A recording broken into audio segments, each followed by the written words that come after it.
Hello everybody, welcome back. Today as well we have a new video for you all. In this video I'll show you how you can go ahead and get logged in right there in Genshin Impact games. But before that, please do make sure to like our video, subscribe our channel, and yes, without any further delay we'll simply start our video. For that matter, first of all, what you gotta do is let's go ahead, open our phone's browser. So for that we'll go to our search bar and type in Genshin Impact and search it. While you get that, go ahead, tap on this first option. Once you get this page, what you will do is you'll tap on this official site option. Go ahead, tap on it, and now this will basically open this kind of interface, right? So if you scroll down, you won't be able to find an option called a sign in or login, right? For that matter, you will have to tap on this horizontal line on top right corner that is given, and then if you look down, you will find this login option. If you tap on that login option, this will simply ask for your username or email that you have. You can say I have my information over here, and the other thing is password as well. So once you enter the information, this login option will light up. You can tap on that option and you are good to go. You will be able to get logged in right there. And if you have created your account with any of the other options given below,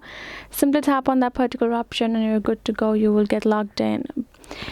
And yes guys, this is basically it. If you got more questions regarding any of the concerns, make sure to leave them in the comments, and yes, I'll be seeing you guys on our next video.